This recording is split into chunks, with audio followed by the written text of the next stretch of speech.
Elecciones Querétaro 2027. Política contra marketing. Estamos en enero de 2025 y el PAN ya ha arrancado cínicamente pre-campaña hacia las elecciones del 2027 aquí en Querétaro. Pero, ¿qué dicen las leyes puntualmente? La ley mexicana es muy estricta para evitar que alguien tome ventaja injusta. Se definen dos conceptos principales. Actos anticipados de campaña, artículo 3 de la Ley General de Instituciones y Procedimientos Electorales, LGIP. Son expresiones en cualquier modalidad, bardas, espectaculares, redes sociales, realizadas fuera de los tiempos legales que contengan llamados expresos al voto o que soliciten apoyo para contender por una candidatura. Tiempos legales, artículo 251 de la misma ley. Las campañas duran entre 60 y 90 días, dependiendo del cargo, y solo pueden ocurrir en el año de la elección, después del registro formal de candidatos. Cualquier esfuerzo de posicionamiento personal antes de estos periodos entra en una zona gris o es directamente ilegal. Y aunque efectivamente las actuales acciones efectuadas por panistas no incurren directamente en estas fallas, se quedan en el margen. O sea, no, pero casi. Y es aquí donde el mensaje que mandan es más que claro, contundente. Para la ultraderecha panista, el gobierno estatal no es una entidad federativa, es una empresa, un negociazo pues. Así ha sido siempre, así lo administran y así lo conciben. Las diferencias frente al quehacer político de la izquierda en México son evidentes. Aquí lo que llama poderosamente la atención es cómo el famoso nado sincronizado de los medios locales controlados y sobornados en su inmensa mayoría por el gobierno local están manejando actualmente la narrativa de que el PAN está copiando lo que hace Morena, al pretender decir que los actores de la 4T están haciendo lo mismo. Pero vamos a los hechos. Hacen alusión principalmente a los miembros del bloque de la 4T en el Estado que más ruido hacen y que por lógica más se posicionan en el subconsciente colectivo. Gilberto Herrera. El doctor Gilberto Herrera Ruiz se ha consolidado como un perfil atípico en la política queretana, alejándose del glamour legislativo para adoptar un estilo de política de territorio, que guarda una similitud directa con la práctica inquebrantable de Andrés Manuel López Obrador, que durante décadas recorrió el territorio escuchando y atendiendo a los más olvidados. Y misma escuela también de la doctora Sheinbaum, quien ha mencionado en repetidas ocasiones que la 4T hace política de territorio. Mientras que gran parte de la clase política local se concentra en la zona metropolitana, Herrera ha centrado sus esfuerzos en la Sierra Gorda y el semidesierto, zonas históricamente segregadas. Al igual que el tabasqueño en sus inicios, Herrera ha adoptado la máxima de más suela y menos escritorio. Sus acciones cotidianas incluyen giras de trabajo sin escoltas. Es común verlo recorriendo municipios como Pinal de Amoles, Jalpan, Holanda de Matamoros de manera austera, utilizando vehículos modestos y comiendo en mercados locales, rompiendo la barrera de inalcanzable que suele rodear a los políticos en el estado. Presencia en zonas de conflicto. A diferencia de otros que envían comunicados, él se presenta físicamente donde hay una crisis. Un ejemplo claro fue su acompañamiento a los pobladores de Maconi y Escolásticas en sus protestas por el derecho al agua, enfrentando directamente la narrativa oficial del gobierno estatal. Asambleas informativas. Utiliza el modelo de la plaza pública para explicar reformas o denunciar actos de la legislatura, democratizando la información técnica, como presupuestos o leyes de agua, para que la gente de las comunidades le entienda. Aciertos y defensa de causas sociales. Su labor no ha sido solo presencial, se traduce en una fiscalización activa que incomoda a la estructura tradicional. Defensa del patrimonio y ejidos. Ha sido un aliado clave de ejidatarios como los del Zapote, frente a lo que él denomina el cártel inmobiliario, denunciando el despojo de tierras para desarrollos de lujo. Fiscalización de obra pública. Recientemente ha denunciado irregularidades en obras estatales, como la falta de seguridad social para trabajadores de construcciones oficiales en Pinal de Amoles, evidenciando que el progreso no siempre llega a quienes construyen la infraestructura. Qué triste, ¿no? Cero simulación legislativa. Ha utilizado su espacio en el Congreso para votar en contra de presupuestos que considera centralistas o que favorecen la opacidad, manteniendo una postura de choque contra la mayoría panista que él define como neoliberalismo local. Claudia Díaz Gallou. La diputada Claudia Díaz Gallou representa otra faceta del trabajo de campo en Querétaro, pero con un enfoque muy marcado en la fiscalización legislativa y la defensa de los derechos humanos y el patrimonio público. Si el señor Herrera es el caminante de la sierra, Díaz Gallou se ha posicionado como la vigía del pueblo, la voz crítica dentro de la legislatura, enfrentando directamente la aplanadora de votos del PAN con argumentos técnicos y sociales. Aquí te presento sus aciertos y acciones cotidianas que contrastan con la política de marketing. Acciones de campo. El legislador en tu barrio. A diferencia de los espectaculares que solo muestran una sonrisa, su trabajo cotidiano incluye asesoría jurídica y social. Es común que su equipo y ella misma brinden apoyo a ciudadanos que enfrentan abusos de autoridad o problemas con la tenencia de la tierra. Recorridos de diagnóstico. En lugar de solo ir a tomarse la foto, realiza recorridos para documentar el estado de las obras públicas deficientes. Esto le permite subir a tribuna con pruebas, fotos y testimonios directos de los vecinos. Foros de participación ciudadana.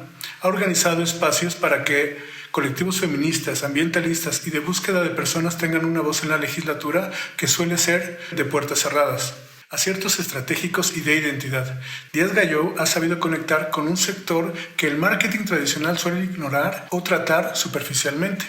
Congruencia ideológica. Se ha mantenido firme a las causas de la 4T sin caer en la moderación complaciente que otros perfiles adoptan por caer bien a la élite queretana. Protección de recursos naturales. Ha alzado la voz contra el cambio de uso de suelo en zonas de reserva, enfrentando los intereses inmobiliarios que son el motor económico y político de los grupos tradicionales en el Estado. Cancelación de proyectos de dudosa legalidad.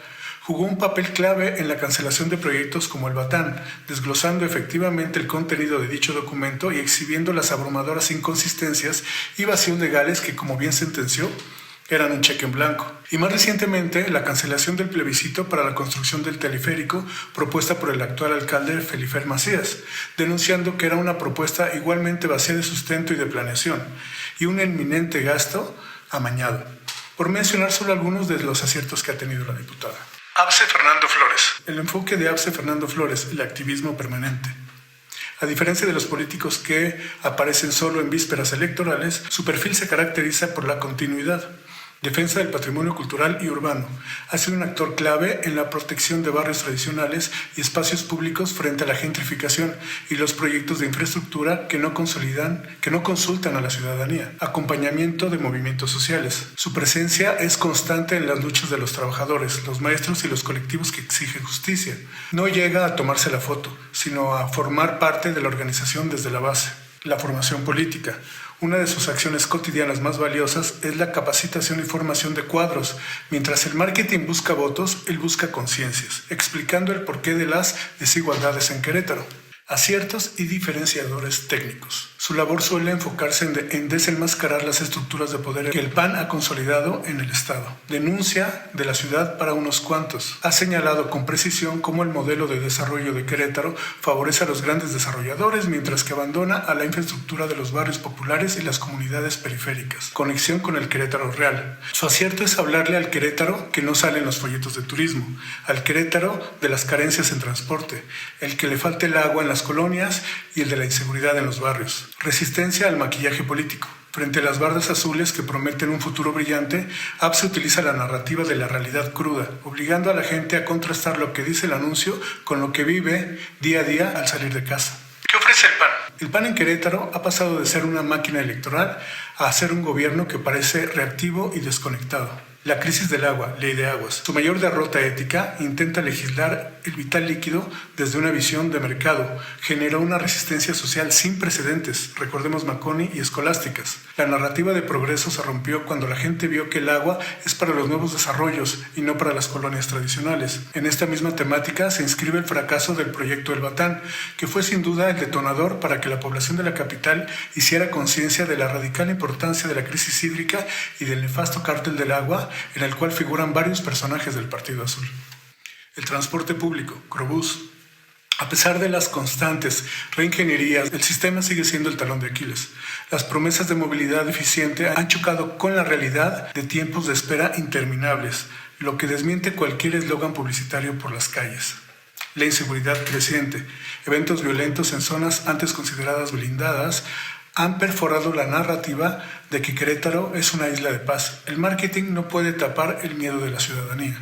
El cártel inmobiliario. El crecimiento desmedido y desordenado, favoreciendo a constructoras amigas del poder, ha generado problemas de infraestructura en el gobierno que ya no se pueden ocultar con pintura azul. La estructura hueca. Marketing contra realidad. El abuso de espectaculares es un síntoma de debilidad, no de fuerza. Se considera una estrategia hueca por lo siguiente. Falta de suela. Como los perfiles actuales del oficialismo tienen dificultades para caminar por las colonias sin ser increpados por el costo del agua o el transporte, prefieren comprar espacios publicitarios donde no hay réplica ciudadana. El efecto carcasa, la publicidad de los aspirantes del PAN como secretarios estatales o alcaldes se enfoca en la estética, pero carece de sustancia política. Son productos de diseño, no líderes sociales. El gasto desmedido. En un estado con carencias básicas en la sierra y la periferia, el despliegue de miles de bardas se percibe como un insulto a la inteligencia del elector y un posible desvío de atención o de recursos. La caballada flaca rumbo a 2027. En el argot político mexicano se dice que la caballada está flaca cuando no hay figuras con peso propio, carisma o trayectoria que inspiren confianza. Liderazgos de probeta. Los nombres que suenan en 2027 en el PAN parecen creados en laboratorios de imagen. No tienen el menor apoyo de las mayorías, sino solo quizá de reducidos grupos de gente privilegiada y de uno que otro florindo aspiracionista, dependencia del aparato. Saben que, sin el uso de recursos públicos y el control de medios tradicionales, sus perfiles no sostienen una conversación política real. Fragmentación interna. El exceso de marketing individual de varios suspirantes evidencia que están más preocupados por ganarse la bendición de la cúpula que por representar a los queretanos. Nada nuevo. Todos hablan de democracia, tanto los de derecha como los de izquierda. Pero aquí una diferencia sustancial y reveladora. Mientras que el PAN maneja una dinámica abiertamente controlada por el actual gobernador y la dependencia de ser favorecidos por su dedo mágico, en la 4T es de todo sabido que al final del día la elección de sus candidatos será de forma democrática, es decir, a través de encuestas y voto ciudadano. Ante el panorama, yo diría que la suerte está echada. ¿Y tú qué opinas? Te leo en comentarios.